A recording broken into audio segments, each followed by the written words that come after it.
Alain, nous voici toujours dans ton domaine de Versailles, mais alors sous des arbres absolument extraordinaires, par leur ampleur, par leur beauté, par leur qualité de floraison. Ils sont au top en ce moment et ce sont des arbres qui ont quand même une histoire. Eh oui, alors déjà, nous sommes dans le jardin de Jussieu qui porte diablement, joliment son nom, Jussieu le grand botaniste, et au pied de l'orangerie du même nom, c'est ici même que Bernard de Jussieu venait herboriser et avait créé son école de botanique. Il y a eu un grand jardinier également qui a beaucoup travaillé ici, et on l'ignore trop souvent, Georges Truffaut. Pendant la guerre, eh bien, Trianon produit des légumes pour les poilus dans les tranchées de Verdun. Et Truffaut se verra remercié par l'attribution d'une pépinière. Il y a eu des pépinières de Georges Truffaut au sein même du château de Versailles, on ne le sait pas. Et dans les années 1915, 20 et 30, la grande mode, ce sont les plantes dites de terre de bruyère, rhododendron, azalée et magnolia. Eh bien, le magnolia trouvera naturellement sa place ici. L'occasion de rappeler que le magnolia n'est pas la plante aussi délicate que l'on prétend. J'ai connu des hivers où la température est descendue à -15 plusieurs semaines consécutives, comme quoi cette plante résiste à tout, au courant d'air, au soleil et au froid.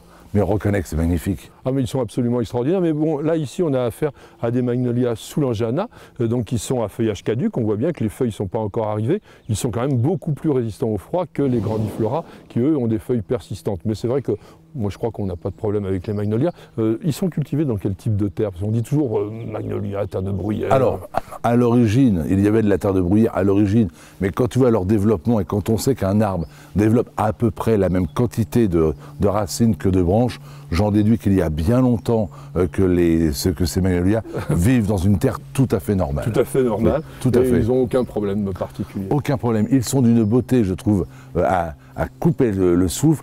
Ils ne demandent aucun soin, aucune taille. C'est extraordinaire ces arbres. Tu les plantes, tu les regardes pousser, alors il faut un petit peu de temps bien évidemment, et tu les vois fleurir. Et cette floraison est absolument un festival. Ce sont les arbres qui ont le plus de succès en ce moment à Versailles. J'ai connu des vieilles dames qui tous les ans m'écrivaient pour que je leur dise aimablement quand se tenait la floraison pour qu'elles puissent venir les voir. Oui, parce que le problème, c'est quand même c'est relativement éphémère, ça va durer alors, entre 8 et 15 jours en fonction du ciel. Là, aujourd'hui, on a le ciel qu'il faut. Et de la pluie. Et ce qui est terrible, c'est que quand la pluie tombe sur le magnolia blanc, très rapidement, il devient grisâtre, il perd de son apparence. Aujourd'hui, les dieux du ciel te sont favorables, les magnolias sont superbes, mais il est vrai qu'il faut se dépêcher d'en profiter. Alors tu sais qu'on a ici donc ces magnolias qui sont originaires d'Asie, il y en a certains donc qui sont originaires d'Amérique, et c'est le père plumier qui les a découverts, ces magnolias. Ce que les gens ignorent souvent, c'est que si les grands botanistes étaient des hommes d'église, c'est qu'ils étaient les seuls autorisés à partir visiter la Chine et le Japon, car seuls les hommes d'église, donc sans armes... Ils étaient sans danger. Voilà, ils étaient sans danger. Mais le père plumier est un homme qui a énormément fait pour la botanique. Alors tu sais aussi que le magnolia est considéré comme une des plantes les plus primitives, on va dire, et sais-tu comment on peut savoir ça? Serais-tu en train de me dire que le magnolia a connu le dinosaure? Oui, voilà, on est dans les premières plantes à fleurs. Mais alors, à quoi le vois-tu? Alors, moi je ne le vois pas, mais les botanistes le savent. Alors, en regardant à l'intérieur de la fleur, on va avoir donc les organes floraux. Tiens, je vais me permettre d'abîmer cette fleur. Et ces organes floraux ne sont pas disposés en cercle régulier comme la plupart des fleurs un tout petit peu plus supérieures, mais font une spirale tout autour, et donc ça c'est considéré comme étant un élément primitif. On va le retrouver aussi chez les nymphéas, donc les nénuphars qui sont aussi des plantes primitives et qui peuvent ressembler d'ailleurs un petit peu. Autre particularité, regarde, on a les sépales ici et les pétales ici qui sont quasiment identiques.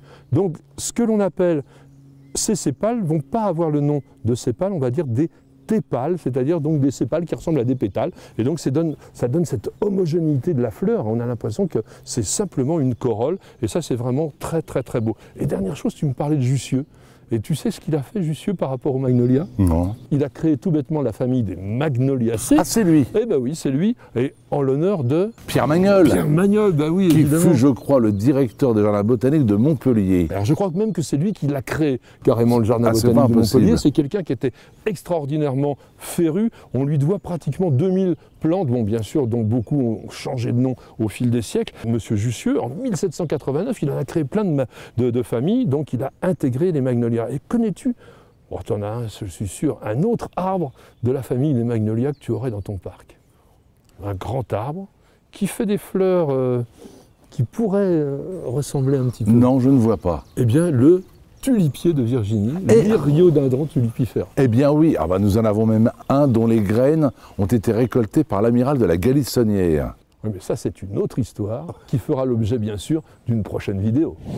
Vous avez aimé notre émission? Alors rejoignez notre communauté de passionnés de plantes et de jardins en vous abonnant à notre newsletter sur Nos Jardins TV.